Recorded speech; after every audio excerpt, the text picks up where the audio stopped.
တင်းတော်တစ်ပါးမှာရှေ့မှာတက်တက်ထိုင်ပြီးတော့တင်းထောက်ကြီးတွေငိုက်အဲ့ထဲမှာတယောက်ကတော့တော်တော်ဆိုးတယ်ဆိုပဲအဲ့ဒါနဲ့ဆရာကသူ့ဘယ်လိုနှိုးရင်ကောင်းမလဲဆိုစဉ်းစားပြီးတော့အခုချိန်မှာကောင်းကင်နိုင်ငံသွားမဲ့လူတွေအားလုံးမတည့်ရမယ်ဆိုတော့ဘိုးဆိုတင်းတော်တစ်ခုလုံးရတယ်သူတယောက်တည်းမကြောက်အိတ်ငိုက်နေတာသူတယောက်တည်းထိုင်နေတာအဲ့ဒါနဲ့ဆရာကကဲစိတ်ချမှုရှိတဲ့ဆိုရင်ပြန်ထိုင်ပါဒီတင်းတောက်ကြီးကိုဘယ်လိုနှိုးရရင်ကောင်းမလဲဆိုတော့သူကစဉ်းစားအာရပရဝေငိုင်းဟောရင်းနဲ့ပူပက်ကိုပေါင်းနဲ့လက်နဲ့ရိုက်ပြီးတော့အခုချိန်မှာငရဲသွားမဲ့သူတွေအားလုံးမတည့်ရမယ်ဆိုတော့ဘယ်သူမှမရဘူးဘုံဆိုတဲ့အတန်ကြားနဲ့ရက်မယ်ဆိုတဲ့အတန်နှစ်ခုပဲကြားတော့အဲ့တင်းထောက်ကြီးကထလာရောင်းတော့ပေါင်းတော့နဲ့ဘေးကိုကြည့်တော့ဘယ်သူမှမတည့်မရက်ဘူးသူတယောက်တည်းမတည့်ရက်တာမဟုတ်ဘာပြောသေးလဲဆိုတော့ဘာရဲ့ညာရဲ့တော့သိပါဘူးဗျာမတည့်ရက်တာဆိုလို့ကျုပ်နဲ့သင်းအောင်ဆရာနှစ်ယောက်တည်းရှိပါတယ်တဲ့တော်တော်လေးအစီအစဉ်ရှည်သွားပြီဆိုလည်းငိုက်လို့ရပါတယ်အိတ်လို့ရပါတယ်ကို့အဖေကိုလာအိတ်တာပဲမဟုတ်လား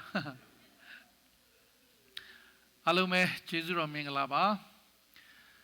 ဘုရားခင်ကျေးဇူးတော်စုံလင်တဲ့လုံလောက်တဲ့ကျေးဇူးတော်နဲ့မင်္ဂလာပါလို့နှုတ်ခွန်းဆက်တာပါတယ်ဒီတင်းတော်ရောက်လာတဲ့အခါကျွန်တော်ကိုယ့်အိမ်ကိုပြန်ရောက်တယ်လို့ခံစားရတယ်။အိုးရန်ကုန်မှာဆိုလဲစီးရင်တင်းတော်ကယဉ်နီးတယ်။ဒီမရလင်းရောက်လာလို့ရှင်လဲစီးရင်တင်းတော်ကယဉ်နီးတယ်ပေါ့နော်ကိုမိသားစုလို့ခံစားရတယ်။နောက်အမျိုးသားတွေသူတို့ကလည်းခွန်အားရတယ်ကျွန်တော်လည်းခွန်အားရတယ်ဒီတစ်ခေါက်ကဆက်ဂျွန်ခိုင်ကိုလည်းကျေးဇူးတင်တယ်လို့အားတဲ့အချိန်လေးမှာသူက home visit သူနဲ့တူ like call ဒီတစ်ခေါက်ကတော့ကျွန်တော်ကခွန်အားယူရတာတတ်သိခံချက်တွေကြားရတယ်။နေမကောင်းတဲ့လူသူနှာခေါင်းကိုထိခိုင်းတယ်တဲ့ငါထိနေတာပဲလေလို့သူ့ကိုသူတော့ပြောတယ်ဒါပေမဲ့သူ့လက်ကလှုပ်လို့မရအောင်ဒါပေမဲ့အဲ့ဒီလိုယောဂဝေဒနာခံစားတဲ့သူလည်းကြမ်းပါတယ်သခင်ဘုရားနာမနဲ့ဆောကောင်းလိုက်တာဘုရားခင်လက်ရတော့တွေ့ရတယ်အမျိုးမျိုးသက်သေခံချက်တွေကြားရတယ်အသင်းတော်တိုးတက်တယ်ဆိုအတန်လဲကြားရတယ်ပေါ့နော်ဒါအတွက်ဘုရားခင်ကျေးဇူးတော်ပါကျေးဇူးတော်ချီးမွမ်းတယ်ဒါကြောင့်မလဲဒီအသင်းတော်မှာဘုရားခင်လုံလောက်တဲ့ကျေးဇူးတော်ရှိတယ်လို့ဒါကြောင့်ကျေးဇူးတော်မင်္ဂလာပါလို့နှုတ်ခွန်းဆက်တာလို့ပါတယ်ဒါကျွန်တော်ပြောတဲ့စကားကျွန်တော်ထွင်တဲ့စကားလည်းမဟုတ်ပါဘူး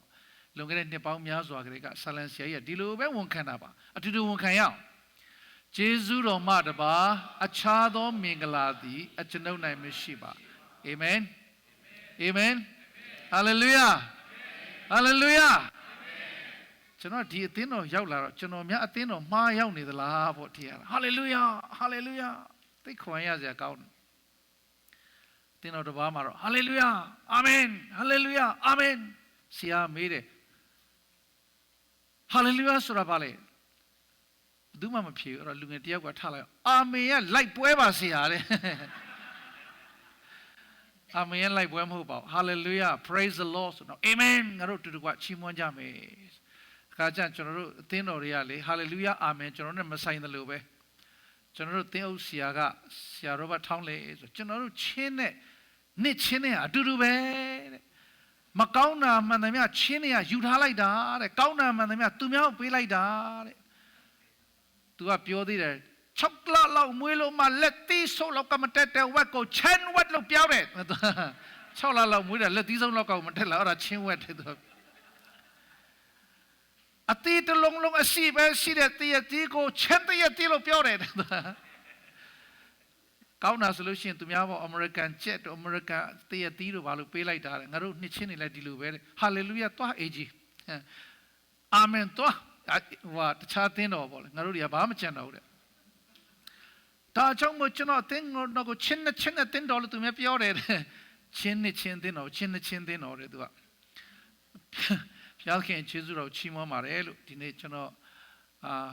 ချိန်အများကြီးမရှိပါဘူးဒုက္ခပတ်တော်ဝင်ငှဖို့အတွက်ဆင်ကျင်ထားတဲ့အရာလေးကိုပြန်လဲစီစဉ်ချင်ပါတယ်လောကကြီးကမှောင်မိုက်နေပါတယ်လျှက်စစ်အလင်းရောင်မရှိလို့နေအလင်းရောင်လအလင်းရောင်မရှိလို့မလုံလောက်လို့တော့မဟုတ်ပါဘူးတကယ်အလင်းစစ်ဖြစ်တဲ့ဘုရားခင်ဒုက္ခပတ်တော်မရှိလို့ပါဒါကြောင့်ဆရာဆာလန်ဆရာကြီးကဒီလိုဝန်ခံတယ်အတူတူကဝန်ခံကြည့်အောင်နှုတ်ကပတ်တော်သည်အကျွန်ုပ်ခြေရှေ့မှာအမိခွက်ဖြစ်၍အကျွန်ုပ်လမ်းခီးကိုလင်းစေပါ၏အာမင်အာမင်အလင်းစစ်ဖြစ်တဲ့ဘုရားခင်နှုတ်ကပတ်တော်မရှိအမှောင်မဲလောကကြီးကဘာမီးပန်းထွန်း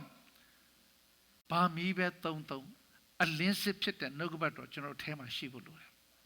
အဲ့ဒီအလင်းကမှကျွန်တော်တို့ကိုတွားရမယ်လမ်းကိုဥဆောင်တယ်လမ်းပြတယ်ရှင်းရှင်းလင်းလင်းမြင်စေတာဖြစ်တယ်ဒါကြောင့်ကျွန်တော်တတ်တာမှာအရေးကြီးဆုံးကဘာလဲဖျားခင်နှုတ်ကပတ်တော်ဖြစ်တယ်ဒါကြောင့်မို့အဝေးရနေလားအငယ်ဥပဘူးတကယ်ခြေစွတော်ချီးမွမ်းတယ်သူ့အိမ်ရောက်သွားဘလောက်မောင်းရတယ်လဲဆိုတော့တဏှာကြီးကြော်လောက်မောင်းရတယ်အပတ်တိုင်းရောက်တယ်ဒီနေ့ဟိုမှာအဖွားတော်ခေါ်လာသေးတယ်နော်အစိုးရရောက်နေတာဘာကြောင့်မို့လဲနှုတ်ကပတ်တော်လာခံယူတာဖြစ်တယ်လာပြီးတော့မိသားတာဖွဲ့တာဖြစ်တယ်ကျွန်တော်တို့ဝိညာဉ်ရဲ့အသက်တာအတွက်အလင်းစစ်ကိုလာပြီးတော့ခံယူတိဆောက်ကြတာဖြစ်တယ်ဒါကြောင့်အတူတူကခံယူရအောင်ဒီနေ့မှာတော့ဖခင်များနေ့ဖြစ်တဲ့အတွက်ကြောင့်ဖခင်များကိုကြီးပဲလည်းမပြောလို့တာဖခင်ဖြစ်လာမဲ့လူတွေရောဖခင်တွေရောပေါ့ခြုံငုံပြီးတော့ man လို့ယောက်ျားအမျိုးသားလို့ကျွန်တော်အသုံးပြုချင်တာဖြစ်တယ်ယောက်ျားဤဂုဏ်တတ္တိရှိခြင်းနံပါတ်1ပေါ့ be a man ဂုဏ်တတ္တိရှိခြင်းဓမ္မရာဇဝင်တတ္တအဆောင်ခန်းကြီး1အခန်းငယ်1ကနေ4ကိုဖတ်တဲ့အခါဒီအကြောင်းတွေ့ရတာဖြစ်တယ်ဆိုတော့တူတူဖတ်ကြည့်အောင်ဒါဝိဒ်သည်အနိစ္စရောက်ရသောအချိန်နီးသောအခါသားတော်ရှောလမုန်ကိုပြညတ်ထားတော်မူသည်ကမြေကြီးသားအပေါင်းတို့၏သွားရလမ်းသို့ငါသွားရမည်တို့ဖြစ်၍အာယူလောယောက်ျားဤဂုဏ်တတ္တိရှိလောဒါဝိဒ်ကသူသိချစ်တဲ့သားရှောလမုန်ကိုနန်းလင်းအပ်တော်မှာလေတိုင်းပြည်ဦးဆောင်ရမှာအိုးအဲ့တော့အရေးကြီးဆုံးအရာမှားတယ်သူချစ်တဲ့သားကိုဒါကြောင့်ဒီဖခင်တွေကဖခင်တိုင်းနောက်ဆုံးအချိန်ရောက်ပြီဆိုလို့ရှိရင်ကိုသားသမီးတွေကို will ရေးတယ်ဆိုတာလေရှိသလိုဟေးငါတို့ဘန္တာတွေဘယ်မှာထားတယ်ငါတို့ရဲ့အတွင်းပစ္စည်းတွေဘယ်မှာထားတယ်ဆိုလဲပြောပြရမှားကျင်တော့မှားရတယ်နောက်ဆုံးအချိန်ဆိုတော့နောက်ဆုံးအချိန်မှာအသက်ကြီးတဲ့လူတွေကအသက်ထွက်ခံနေရင်တနည်းအားဖြင့်ခေါ်တော်မူခြင်းခံရကနီးတယ်ဆိုလို့ရှိရင်အရေးကြီးတဲ့စကားတွေမှားတယ်အခုလည်းပဲဒါဝိဒ်ကသူသိတယ်သူကိုသူဒါဝိဒ်ဒီအနိစ္စရောက်ရသောချိန်နီးသောအခါသူကတော့ဖျားခင်နဲ့တူနေရတော့မယ်ဒါပေမဲ့သူသားကကြံခဲ့အောင်မယ်အဲ့တော့အရေးကြီးတဲ့စကားမှားတယ်ဘာမှားတယ်လဲဆိုတော့ငါသားတဲ့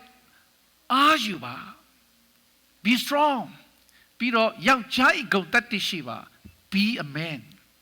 ယောက်ျားဤဂုဏ်တတ္တိရှိပါကျွန်တော်ယောက်ျားများအမျိုးသားများဖခင်လောင်းများ be a man ယောက်ျားဤဂုဏ်တတ္တိရှိဖို့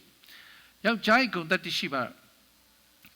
ယောက်ျားဂုဏ်တတ္တိရှိပါယောက်ျားပိသပါပေါ့တနည်းအားဖြင့်ပြောမှာဆိုယောက်ျားပိသပါဆိုကျွန်တော်ကဘယ်သူမြင်လဲဆိုဒီလိုတွေမြင်တာဟာတခါတည်းခတ်တင်းနေဒါဆိုတော့ကျွန်တော်တို့တော်တန်တန်ကတော့မလွယ်ဘူးနော်ကျွန်တော်အသင်းတော်မှာယောက်ျားပိသလူပဲနှစ်ယောက်ရှိငါ့ပူဘူးရှိတယ်ဦးလေးပူပါဘူးရှိတယ်သူတယောက်ပဲမရဘူးလာမလုံးနဲ့သူတနေရာမဲ့ထိန်းထားတာသူကလာမလုံးနဲ့ယောက်ျားဒီလိုကြီးမြင်တာပေါ့ဒါပေမဲ့အဲ့ဒီလိုကျွန်တော်တို့ထင်တဲ့လူဒီလိုဖြစ်တတ်တယ်နော်ဟာတခါတည်းစင်ဖမ်းမယ်ကြားဖမ်းမယ်နဲ့ကျွန်တော်တတိရတယ်ဒါရိုက်တာကိုပေါက်ကသူ့အိမ်မှာဓမြလာတိုက်တဲ့အခါဘသူကလာလို့လဲကွာဘသူမိုက်လဲအိမ်ကိုတိုင်းမဲ့လာခဲ့အဲ့လိုလူမျိုးတွေ့ချင်လာတယ်ခက်တီနဲ့သူကပစိုးတွေပါတယ်ခေါင်းချိုက်ပြီးတော့ဘာများလုပ်မလဲလို့အိမ်ကိုသိမ်းလို့မြောက်လူကပါသိမ်းသူကပြောလိုက်သေးတယ်လူကပါသိမ်းကျွန်တော်တခါယောက်ျားပီတာတယ်လို့ထင်ရတဲ့အားကောင်းမောင်းတန်ကြီးတွေကတကယ်ယောက်ျားမပီတာတဲ့သူတွေဖြစ်နိုင်တယ်ဆိုတော့ကဲဟုတ်ပြီတမန်ချမ်းစာရဲ့ယောက်ျားပီတာတာဘာတူလဲလို့အဲ့ထဲကတမန်ချမ်းစာထဲမှာယောက်ျားပီတာတဲ့ယောက်ျားတွေအများကြီးပဲအဲ့ထဲကလူတစ်ယောက်အကြောင်းကိုပြောချင်တယ်သူကတော့ဒါဝိဒ်ဖြစ်တယ်အလုံးသိတယ်ဒီပုံကိုကြည့်ရတယ်ဘာတူလဲဆိုတာသိတယ်ကဲဒါဝိဒ်ကယောက်ျားပီတာတဲ့ဘာရှိလဲဆိုတော့အားရှိတကယ်တော့ဒုက္ခနာကိုဘာမှမရှိပါဘူးဒါဝိဒ်ကဂေါလိယနဲ့ရှင်ပြိုင်တဲ့အခါမှာဒါဝိဒ်ကသေးသေးလေးပါဒီလောက်အားရှိတဲ့လူတော့မဟုတ်ပါဘူးဒါပေမဲ့ तू ကဘာရှိလဲအားရှိတယ်တတိအားအပြည့်ရှိတာပေါ့စိတ်ချမှုအပြည့်ရှိဒီဂေါလိယကိုငါနိုင်မယ်ဒါပေမဲ့ဘာကြောင့်မို့အားရှိသွားတာလဲဆိုတော့သူ့ကိုအားရှိစေတဲ့ဘုရားသခင်ကြောင့်ဖြစ်တယ်ဒါကြောင့်အမျိုးသားများကျွန်တော်တို့အားကလေကြက်ဥတွေတောက်ပြီးတော့နော်တခါတည်းပါလဲအခုဒီမှာအားဖြည့်တောက်တယ်ပါလဲ energy drink တွေတောက်ပြီးတော့အားရှိတာမျိုးထက်အသက်ရှင်တော်မူသောတကိုးကြီးသောဖခင်ငါအထဲမှာရှိတယ်ငါနဲ့အတူရှင်နေတယ်ဆိုတဲ့ຢာကကျွန်တော်အားဖြစ်စေတာဖခင်များအမျိုးသားများဖခင်အတူရှိခြင်းလောက်အားရှိတာဘာမှမရှိဘူးနော်ဒါဝိဒ်ကတေးသေးလေးပါခွန်အားနဲ့ရှင်လိုက်မယ်ဆိုဘာမှမရှိပါဘူးဒါပေမဲ့သူ့ဘက်မှာအားကြီးတဲ့ဖခင်ရှိတာအရေးကြီးတာ confidence ရှိအောင်ဘာပဲလုပ်ဘာပဲပြောဘုရားခင်ငါနဲ့တူရှိတယ်ဆိုတာနဲ့လုပ်ရအောင်အိမ်တော်မိသားစုဥဆောင်နေတာဘုရားခင်ငါနဲ့တူရှိတယ်စိတ်ချမှုရှိအောင်ပြီးတော့ဒါဝိဒ်ကဘာလဲရှိလဲဆိုတော့တတ္တိလည်းရှိတယ်တတ္တိရှိတယ်ဆိုတော့မိုက်ယူရဲဆန္ဒနဲ့မတူဘူးနော်ဟာစဉ်းစားကြည့်လို့ရှိရင်ဒါဝိဒ်ကတော်တော်မိုက်တဲ့လူသူ့ထက်စိတ်ရအတွေ့အကြုံကျွမ်းကျင်တဲ့လူခွန်အားပလားကြီးတဲ့လူသူကင်တဲ့လက်နဲ့ချင်းရလဲရှင်ကြည်အောင်ဘာမှမဆိုင်ဘူးတကယ်နဲ့ဆိုရင်ကျွန်တော်တို့လူသားရဲ့ရှုထောင့်ကကျင့်တော်တော်မိုက်တာဒါဝိဒ်ကဒါပေမဲ့ဒါဝိဒ်မိုက်တာမဟုတ်ဒါဝိဒ်ကတတ္တိရှိတာဒါဝိဒ်ကတတ္တိရှိတာဘုရားခင်ကငါ့ကိုဒီဂေါလိယကိုနိုင်ခြင်းခွင့်ပေးမယ်ဆိုတဲ့အရာသူစိတ်ထဲမှာအပြတ်ရှိတယ်တတ္တိရှိတယ်ဒါကြောင့်ဖခင်များခင်ပွန်းလောင်းများနံပါတ်1တတ္တိရှိအောင်မှားရင်မှားတယ်လို့ဝန်ခံတဲ့တတ္တိရှိအောင်ခါကြလို့ရှိရင်ကျွန်တော်တို့ယောဂတောကောနဲ့ခါရဲရှော့ချလိုက်တာမှားဘယ်တော့မှဝန်မခံဘူးခဏတော့ကကျွန်တော်တို့တချင်းဂီတာနဲ့စမှားတယ်အဝန်မခံဘူးကျွန်တော်တို့ဘာဖြစ်လို့ညာဖြစ်လို့လဲမားတယ်ဘာဖြစ်လဲကျွန်တော်နောက်လိုက်သေးတယ်ငါတို့အတန်ဂီတာထဲမှာမပါဘူးလို့မှားရင်မှားတယ်နဲ့ကျွန်တော်တို့ဝန်ခံရအောင်မှန်ရင်မှန်တဲ့တိုင်းတတိရှိရှိရက်တရားအိမ်တော်မိသားစုမှာဘုရားခင်နှုတ်ကပတ်တော်ဘုရားခင်တကူတော်နဲ့မှားရင်လည်းငါမှားတယ်ဟေးသားသမီးတွေကိုတော်၎င်းဇနီးတွေကိုတော်၎င်းကျွန်တော်လှုပ်ဖို့ဆောင်ဘက်တွေကိုတော်၎င်းဒါတော့ငါမှားသွားတယ်လို့တတိရှိရှိဝန်ခံရအောင်ဒါဘီအမဲဒါယောက်ျားပိသားတာယောက်ျားရဲ့ဂုဏ်သိက္ခာဝါတာလောက်တာယောက်ျားရဲ့ဂုဏ်သိက္ခာမဟုတ်ဘူးကျွန်တော်တို့က black တို့ဒီမဟုတ် white gray color တွေများနေတယ် compromise လုပ်တာများနေတယ်တတိရှိအောင်ပြီးတော့မှဒါဝိဒ်ကဘာလဲရှိလဲဆိုတော့ယောက်ျားပိသားတာတိတက်စာနာမှုလည်းရှိတယ်သူကဒါဝိဒ်ရဲ့တတ်တာအဲ့တော့ကျွန်တော်တို့လေတိတက်ရအောင်ခင်မွန်းတယ်တွေကကိုယ့်ရဲ့ဇနီးတွေကိုယ့်ရဲ့သားသမီးတွေကိုကိုယ်တိတက်တကယ်တော့ကိုကအားကြီးပါတယ်ခန္ဓာကိုယ်အားဖြင့်ဒါပေမဲ့ဘာလို့ ရလဲတိတက်စာနာမှုရှိဖို့ဒါမှယောက်ျားပိသားတဲ့လက္ခဏာဖြစ်တယ်လို့နောက်တစ်ချက်ကယောက်ျားပိသားဆိုတာဝန်ယူမှုရှိရကိုကဇနီးတွေကိုတစ်သက်လုံးပေါင်းသင်းပါမယ်တစ်သက်လုံးကျွေးမွေးပြုစုစောင့်ရှောက်ပါမယ်အတူတကွဖြတ်သန်းပါမယ်ဆိုဘုရားသခင်ရှေ့လူရှိမှသစ္စာဂတိပြုပြီးတော့မဖောက်ပြန်နဲ့ဘာလို့ရမလဲတာဝန်ယူမှုရှိရမယ်ဆင်းရဲသည်ဖြစ်စေချမ်းသာသည်ဖြစ်စေကျွန်တော်တို့သစ္စာရှိတာဝန်ယူပြီးတော့ယက်တည်ဖို့ရှိတယ်တခါယောက်ျားရဲ့ဂုဏ်သတ္တိဖြစ်တယ်ဗလာကြီးဖို့ထက်တကယ်ကိုအားရှိဖို့ဘုရားခင်ငါတို့နဲ့ငါနဲ့တူရှိတယ်ဘုရားခင်ကငါ့ကိုပေးတဲ့ခင်မွန်းအရာမှာယက်တည်ရတယ်ဖခင်အရာမှာယက်တည်ရတယ်ဥဆောင်ဥရပြုတဲ့အရာမှာယက်တည်ရတယ်ယောက်ျားဖြစ်ပေမဲ့ဖြစ်တဲ့အတွက်ကြောင့်ငါကမှားရင်မှားတဲ့အတိုင်းမှန်ရင်မှန်တဲ့အတိုင်းမယက်တည်အသက်ရှင်တဲ့တတ္တိရှိဖို့လိုတယ်ပြီးတော့တိတက်နားလည်ဖို့တခါကြောက်ရှင်ခင်မွန်းတွေကိုအလုပ်ပင်မန်းတာပဲကိုတိတာလေဇနီးတွေအိမ်မှာဘလောက်အရှုပ်တယ်လဲကျွန်တော်မသိဘူးအိုထီလည်းမရှိဘူးနော်ဇနီးတွေကလှုပ်တယ်မိုးလင်းကနေမိုးချုပ်လှုပ်တယ်ကလေးတွေចောင်းသားဖို့ပြင်ဆင်တယ်ဒီမှာတော့အမေရိကန်မှာကျတော့ဇနီးတွေရောခင်မွန်းတွေအလုပ်လုပ်ကြတာများတယ်လေဆိုတော့ကျွန်တော်တို့အာရှဘက်မှာတော့ခင်မွန်းတွေပဲတာဝန်ယူပြီးအလုပ်လုပ်ရတယ်ငါအလုပ်မောနဲ့ပြန်လာတာဒါတွေမပြီးသေးဘူးလားတနေကုန်ဘာလုပ်နေတာလဲကျွန်တော်နားလဲအောင်အမျိုးသမီးနေရာမှာလည်းတစ်ချက်ဝင်ကြည့်အောင်စာနာကြည့်အောင်မလွယ်ဘူးနော်ကလေးထိန်းတာကျွန်တော်ဖိလစ်ပင်းမှာကျောင်းတက်တုန်းကတနင်္လာနေ့တိုင်းကျွန်တော်ကလေးထိန်းရတာအဲ့တော့ကလေးတွေကတနင်္လာနေ့ဆိုလို့ရှိရင်သူတို့ဘာစားမလဲဆိုတော့အလွတ်ရနေပြီကျွန်တော်ဘာလုပ်တက်ဆိုကြက်ဥပဲကြော်တက်တယ်လေတနင်္လာနေ့စေကြက်ဥကြော်နေညပြီတရက်ကလေးနှစ်ယောက်ထိန်းတာတော့မှမလွယ်ဘူးကျွန်တော်တိတက်နားလေစာနာမှုရှိအောင်ခင်မွန်းတယ်များကိုဇနီးတယ်များတာဝန်ယူမှုလည်းရှိအောင်ဒါမှ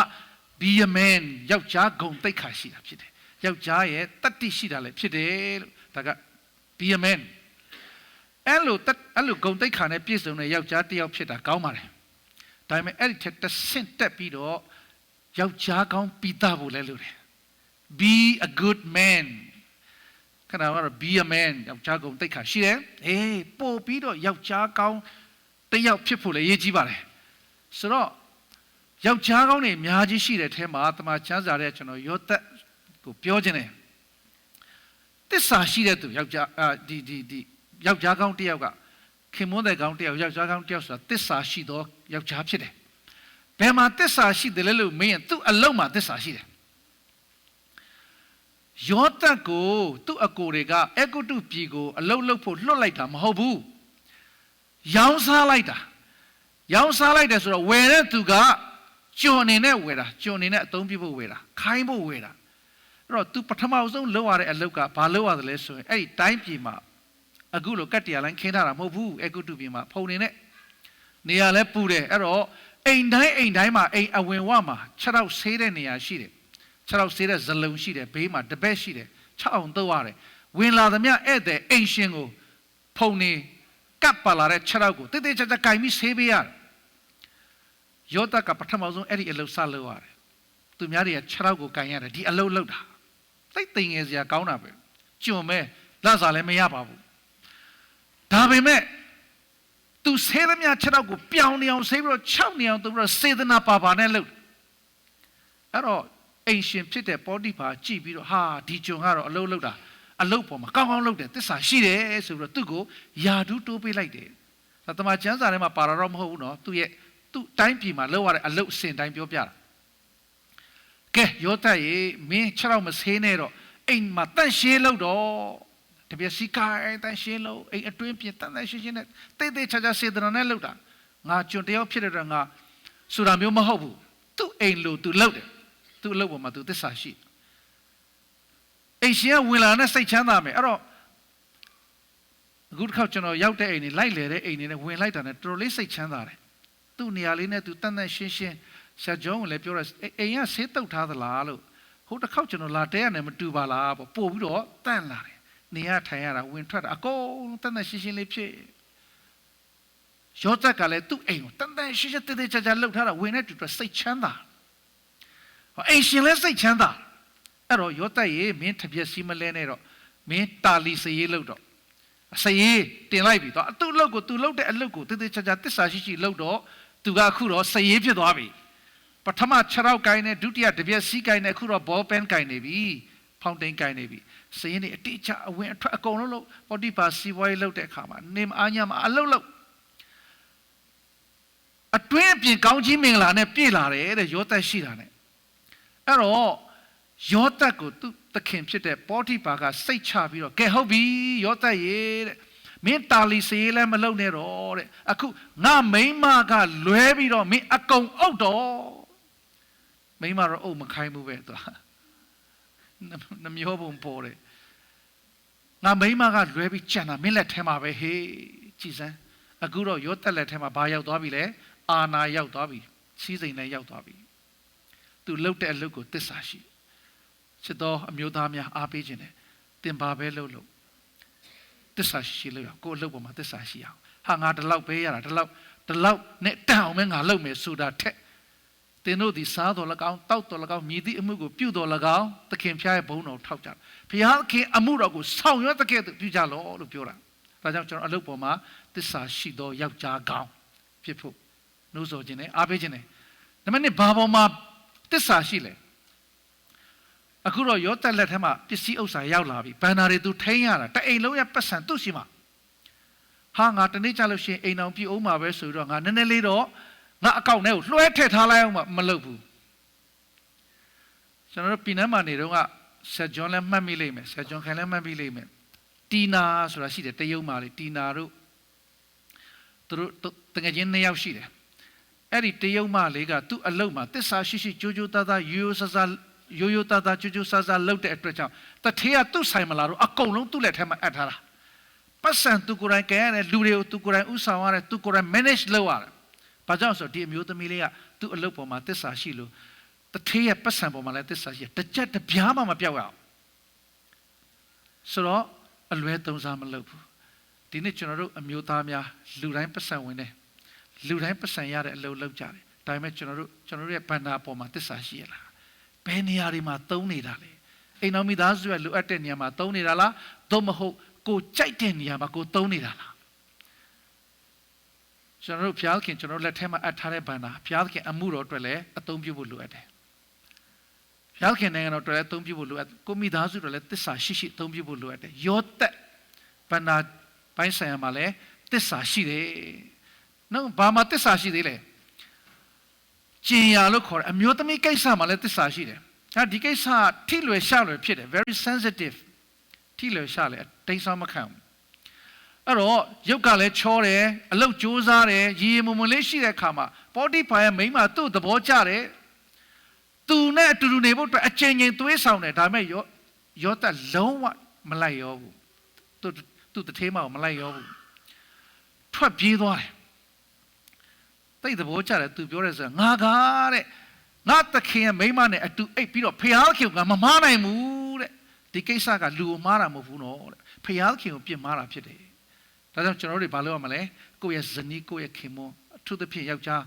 ခင်မွန်းတယ်များကိုယ့်ဇနီးပေါ်မှာတစ္ဆာရှိဖို့လိုတယ်တယောက်ဆိုတယောက်ပဲဟောတယောက်မလုံနဲ့ဘရောက်ဆိုဘရောက်တယောက်ဆိုတယောက်တချို့ကပြောတယ်ဘရောက်6တော့နောက်တယောက်မလုံနဲ့ကိုယ်ပဲဒုက္ခရောက်မှာအဲ့တော့ပေါ်ဒီပါရဲ့မယားပေါ်မှာလည်းတစ္ဆာရှိတယ်ယောသက်သူ့မယားပေါ်မှာလည်းသူတစ္ဆာရှိတယ်ဆိုတော့ယောက်ျားကောင်းတယောက်ဆိုတာတစ္ဆာရှိတော်သူဖြစ်တယ်လို့မှတ်ရအောင်ဘယ်နေရာမှာတစ္ဆာရှိလဲမိမိလုပ်တဲ့အလုပ်မှာတစ္ဆာရှိတယ်မိမိရဲ့ငွေချေးဥစ္စာမှာတစ္ဆာရှိတယ်တစ္ဆာရှိဖို့အတွက်အများကြီးကျွန်တော်တို့လူတွေယောသက်ရဲ့တက်တာမှာချုပ်ပြီးတော့ပြောပြတာကိုယ့်ရဲ့ဇနီးတဲ့ပေါ်မှာလည်းတစ္ဆာရှိဖို့မိသားစုပေါ်မှာလည်းတစ္ဆာရှိဖို့သိရေးကြီးတယ်နောက်ပြီးတော့ good man ကယောက်ျားကောင်းတွေကခင်မွန်းကောင်းတွေကတုတ္တလည်းရှိတယ်ကျောင်းပိတ်ခေါင်းပိတ်မဟုတ်ဘူးလေ့လာစရာတွေအများကြီးရှိတယ်အခုခေတ်က IT ခေတ်ဖြစ်လာပြီအခု IT ထက်တောင်မှ AI ကပို့ပြီးတော့မြန်လာပြီဘာပဲသိချင်ဘာပဲလိုချင်ဒီနေ့မနက်မှာကျွန်တော်တို့ခက်ကနေပြန်ထွက်တော့ပစ္စည်းတွေသိမ်းရတယ်ဆရာကျောင်းကကျွန်တော်တို့စုတာပေါ့ဘယ်သူလဲဒီမှာခင်ဖြူလာထားလားစစ်ထုတ်တာဘယ်သူမှယောက်ျားကြီးတွေဘယ်သူမှတတ်တိမရှိဘယ်သူမှမပြောရဲ့ငါထားတာလို့ဘယ်သူမှမပြောတယောက်ကတော့ထားတာပေါ့ကျွန်တော်တို့ထဲမှာ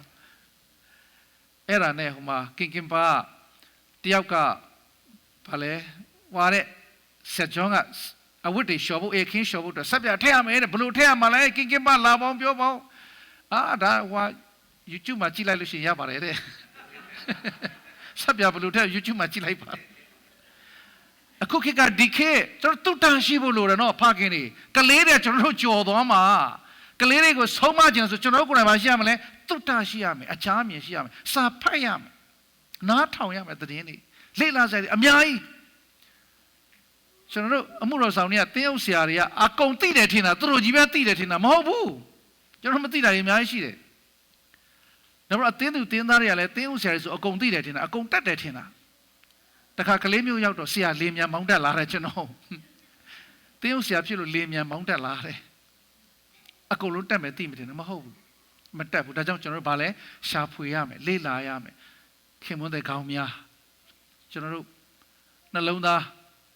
ကြဲဖွင့်ပြီးတော့ကောင်းကြဲဖွင့်ပြီးတော့ဒီခေတ်ဒီကာလမှာကျွန်တော်ရှာဖွေစရာဖတ်ရှုစရာတုံမိစရာအများကြီးရှိတယ်တုတ်တရှိသောဖခင်ကောင်းဖြစ်ဖို့လဲအားပေးခြင်းတယ်ပြီးတော့တိုက်ခါလဲရှိသောသူဖြစ်ဖို့အရေးကြီးတယ်တချို့ကကလေးတွေရှိမှကိုယ့်ရဲ့ character မကောင်းတဲ့ခါကျတော့တိတ်ခါမရှိဘူးလေမရက်တရမစားမမတ်တော့ဘူးတော့ရိုင်းနေရတခါတဲ့တဝေထိုးနေအဖေကအဲ့တော့ကလေးတွေကလည်းသူ့ကိုယူသေးလေးစားမှုရှိမှမဟုတ်တော့ကလေးတွေကျွန်တော်တို့ကြည့်နေတာမိခင်နဲ့ဖခင်ဆိုတာကပထမဦးဆုံးကလေးတွေပထမဦးဆုံးဆရာတွေပဲကျွန်တော်တို့ကြည့်နေတာကျွန်တော်တို့လုပ်တဲ့အတိုင်းကျွန်တော်ပြောတဲ့အတိုင်းပြောမှာဒါကျွန်တော်တို့ကတိတ်ခါရှိစကားကိုတတိရှိနော်တစ္ဆာရှိကလေးတွေရှေ့မှာအသက်ရှင်တဲ့အခါသူတို့ကကျွန်တော်တို့ငါအဖေကတိတ်ခါရှိတယ်လို့မြင်မှာတိတ်ခါဆိုတာရှေ့မှာ RV လေးတက်လို့တိတ်ခါမဟုတ်ဘူးယောက်ျားတိုင်းခင်မွန်းတဲ့အတိုင်းကတိတ်ခါရှိအသက်ရှင်မှုအရေးကြီးတယ်မဟုတ်တာကိုမဟုတ်တဲ့အတိုင်းဟုတ်တာကိုမှန်တာကိုမှန်တဲ့အတိုင်းဆရာကြီးတယောက်ကသူကျမ်းစာကျောင်းမှာကျောင်းသားတွေကိုစာသင်နေတာသဘောကျတယ်တိမဆရာကြီးခမည်းတော်နော်တဲ့ဟုတ်မဟုတ်look ပါတဲ့ထန်တယ်မစားဘူးတဲ့ကွန်ပျူတာမှာလည်းထန်တယ်မပါဘူးတဲ့ဖခင်များအမားမှန်မှားရင်မှားတယ်လို့မှန်ရင်ကျွန်တော်ပြတ်သားတိတ်ခါရှိရက်တည်သောဖခင်ဖြစ်ဖို့အရေးကြီးတယ်ကလေးတွေအတွက်တိတ်ခါရှိသောမိသားစုအတွက်တိတ်ခါရှိသောအသင်းတော်မှာတိတ်ခါရှိသောဖခင်များဖြစ်ဖို့အတွက်နှိုးဆော်ခြင်းတယ်ပြီးတော့မှယဉ်နီးမြုပ်နှံမှုရှိသောဖခင်ဖြစ်ဖို့လည်းအရေးကြီးဒါဖခင်ကောင်းသားသမီးတွေကိုဖခင်တိုင်းယဉ်နီးမြုပ်နှံကြတာပါပဲဘယ်နေရာမှာယဉ်နီးမြုပ်နှံတယ်လဲအထူးသဖြင့်ပညာရေးယဉ်နီးမြုပ်နှံကြတယ်ဆိုတော့အစဉ်ပြေတဲ့ဖခင်တွေရှိတယ် ရုန်းကန်ရတဲ့ဖခင်တွေရှိတယ်ဘယ်လိုပဲဖြစ်သားသမီးတွေပေါ်မှာကျွန်တော်ယဉ်နေမြုပ်နှံမှုပြုကြတယ်ဒါကြောင့်တမန်ကျမ်းစာကလည်းပဲဒီလိုပြောတယ်ခဏတော့ဖတ်သွားတဲ့ကျမ်းစာဆက်ဖတ်တဲ့အခါသင်သားမြေတို့သည်လို့ပြောတာကြောင့်သားအတွက်ရောမြေအတွက်ရောကျွန်တော်တို့ယဉ်နေမြုပ်နှံဖို့လိုတယ်တုတ်တန်ကျမ်းမှာဒီလိုတွေ့ရပါတယ်သူတော်ကောင်းသည်သားမြေတို့အဖို့အမွေဥစ္စာကိုခြံထားတတ်၏တဲ့ကျွန်တော်ယဉ်နေမြုပ်နှံဖို့လည်းလိုတယ်ပညာရေးဘန္နာရေးကျမ်းမာရေးစသည်အဖြစ်မှာကျွန်တော်ဖခင်ကောင်းတို့သည်မိသားစုအတွက်ယဉ်နေမြုပ်နှံတတ်တော်သူဖြစ်တယ်လို့နံပါတ်1ကဲနံပါတ်3 be a man တကယ်ကိုဂုဏ်သိက္ခာရှိတဲ့ယောက်ျားနော်တတိရှိနဲ့နောက်ပြီးတော့အာရှိနဲ့စာနာမှုရှိနဲ့အသက်ရှင်တဲ့ဂုဏ်ရှိတဲ့ဖခင်ကောင်းဖခင်ဖြစ်ဖို့လိုသလိုဖခင်ကောင်းတကယ်ကိုသိက္ခာရှိတဲ့သစ္စာရှိတဲ့သိက္ခာတုတ္တရှိတဲ့ဖခင်ကောင်းကဲ့သို့အသက်ရှင်မှုလိုသလိုကျွန်တော်ယုံကြည်သူများအတွက် be a godly man ဖျားဝတ်၌မွေးလျော်သောဖခင်ယောက်ျားဖြစ်ဖို့လည်းရည်ကြည်တယ်ကဲဒီလိုဖတ်ကြည့်အောင်စိတ်နှလုံးကျွမ်းမဲ့ငါရှေ့မှာတမာတရား၌ကျင်လည်ခြင်းကမိမိတို့တွားရသောလမ်းကိုတတိပြုလျင်ဒါကဒါဝိဒ်ကသူ့သားရှောလမုန်ကိုမှားတာဆိုတော့တမာတရားမှာကျင်လည်ဖို့အတွက်လည်းမှားတယ်သိရေးကြည့်တယ်နော်ကျွန်တော်တို့ယဉ်ဒီမြုပ်နှံမှုအနေနဲ့ပညာရေးတွေသားသမီးတွေကိုပေးကြပါတယ်ဒါပေမဲ့တမာတရား၌ကျင်လည်သောသားသမီးတွေဖြစ်ယဉ်ဒီမြုပ်နှံဖို့လည်းအရေးကြီးတယ်လို့မိမိကိုယ်တိုင်ကလည်း godly man တမာတရား၌ကျင်လည်သောဖခင်ကောင်းဖြစ်ဖို့အရေးကြီးတယ်ဖျားခင်ကိုတိကျွမ်းတဲ့ဖခင်ဖြစ်တယ်တမာတရားနဲ့ကျင်လည်ဖို့တော့ကနံပါတ်1ကိုယ်တိုင်ကဖျားခင်ကိုတိကျွမ်းသောသူဖြစ်ဖို့လိုတယ်တိခြင်းကတိတ်ရေးကြီးတယ်ကျွန်တော်ထာဝရအသက်ရတာတော့မှတိခြင်းပဲထာဝရအသက်ဟူမူကားမှန်သောဖျားသခင်တဆူတည်းဖြစ်တော်မူသောကိုတော်ကို၎င်းတဲ့စေလွတ်တော်မူသောယေရှုခရစ်ကို၎င်းတိကျွမ်းခြင်းတည်းကျွန်တော်ထာဝရအသက်ဆိုတာခမည်းတော်နဲ့သားတော်ကိုတိကျွမ်းသွားခြင်းထာဝရအသက်ပဲဖျားဝတ်၌မွေးလျော်ဖို့ဖခင်များဖျားသခင်အမှန်တကယ်တိကျွမ်းသောသူဖြစ်ဖို့လိုသလိုတမာတရားကိုတိကျွမ်းသောသူဖြစ်ဖို့လိုတယ်ပြီးတော့မှအဲ့ဒီတိကျွမ်းတဲ့တမာတရားထဲမှာအမှန်တကယ်အသက်ရှင်လျှောက်လန်းသောသူဖြစ်ဖို့လိုတယ်ဖခင်တွေကဒါကြောင့်ဖျားဝတ်၌မွေးလျော်သောဖခင်ဆိုတာဖျားဝတ်၌မွေးလျော်ရောင်ဆောင်၍မွေးလျော်ခြင်းတကိုးကိုညှင်းပယ်သောသူဖြစ်ကြလိမ့်မည်ဒါကြိုတင်ပြီးတော့တိမောသေကိုရှင်ပေါလုကလှမ်းပြီးတော့တိဆောက်အားပေးထားတာနောက်ကာလမှာတဲ့လူတွေကဖျားဝတ်မှာမွေးလျော်ရောင်ဆောင်ပြီးတော့တဲ့မွေးလျော်ခြင်းတကိုးကိုညှင်းပယ်လိုက်မယ်ညှင်းပယ်ကြလိမ့်မယ်ဖျားဝတ်မှာမွေးလျော်ခြင်းအမှန်တကယ်တကိုးရှိပါတယ်တကိုးရှိတယ်ဆိုတော့လေထဲမှာထပြန်တာတွေမဟုတ်ဘူးတကိုးဆိုတာကနှစ်မျိုးရှိတယ်အပူရှိတယ်အေးရှိတယ်ဆိုတော့ဖျားခင်နှုတ်ကပတ်တော်ကိုယ်အထဲမှာရှိတယ်ဆိုလို့ရှိရင်တကိုးရှိတော်သူဖြစ်တယ်အဲ့တော့ဖျားခင်နှုတ်ကပတ်တော်နဲ့ကျင်လည်တော်သူတမာတရားနဲ့ကျင်လည်တော်သူနဲ့15မိနစ်လောက်စကားပြောလိုက်ရင်စိတ်တကြပြီးလာတာဒါပေမဲ့ဖျားစကားကြောင့်ခွန်အားဖြစ်သွားတယ်မဟုတ်တာတွေစဉ်းစားနေတဲ့အချိန်မှာဖျားဝတ်မှာမွေ့လျော်သောယောက်ျားတစ်ယောက်နဲ့တွေ့လိုက်တဲ့အခါစကားပြောပြီးတော့သူ့ရဲ့ဖျားဝတ်မှာမွေ့လျော်ခြင်းကတခြားလူကိုစီစဉ်သွားတဲ့အခါသူ့တက်တာပြောင်းလဲသွားတယ်အဲ့ဒါတကူမီးတွေကရေတွေကနေပြီးတော့မီးတွေထတောက်တာတကူမဟုတ်ဘူးစာတန်လှုပ်လို့ရတယ်ဒီကိစ္စဒါပေမဲ့ဖျားဝတ်၌မွေ့လျော်ခြင်းကဖျားခင်နှုတ်ကပတ်တော်မှာတကူရှိတဲ့အတွက်ကြောင့်ဖျားဝတ်၌မွေ့လျော်တဲ့သူနဲ့ထိတွေ့လိုက်ပြီဆိုတာနဲ့သူ့တက်တာကပြောင်းလဲသွားတယ်အဲ့ဒါစစ်မှန်သောတကူဖြစ်တယ်ဒါကြောင့်မိသားစုမှာဖခင်ကိုယ်တိုင်ဖျားဝတ်၌မွေးလျော်သောသူဖြစ်တယ်ဆိုအဲ့မိသားစုကတေချာပေါက်ပြောင်းလဲတဲ့မိသားစုဖြစ်ရလိမ့်မယ်။ကဲဒါကြောင့်နောက်ဆုံးဏိဂုံးချုပ်အနေနဲ့နံပါတ်1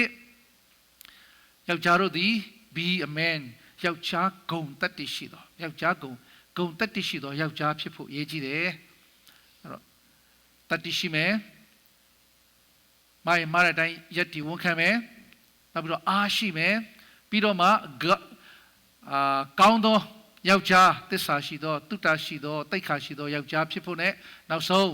ဖျားဝတ်နဲ့မွေးလျော်သောယောက်ျားဖြစ်ဖို့အရေးကြီးတယ်ဆိုတာလေးကိုအနည်းငယ်ချိန်ပြီးတော့အားပေးခြင်းတယ်ဒါကြောင့်ဒီမှာရှိတဲ့ခင်မွန်းတယ်များယောက်ျားများခင်မွန်းတယ်လောင်းများယောက်ျားများအားလုံးဒီယောက်ျားပိတာသောသူများယောက်ျားကောင်းပိတာသောသူများဖျားဝတ်၌မွေးလျော်သောယောက်ျားများဖြစ်ပါစေလို့မြတ်တာနဲ့အနည်းငယ်ဝင်ငါတိဆောက်လိုပါတယ်တယောက်စီတိုင်းကိုဖျားခင်ယေရှုပြုပါစေ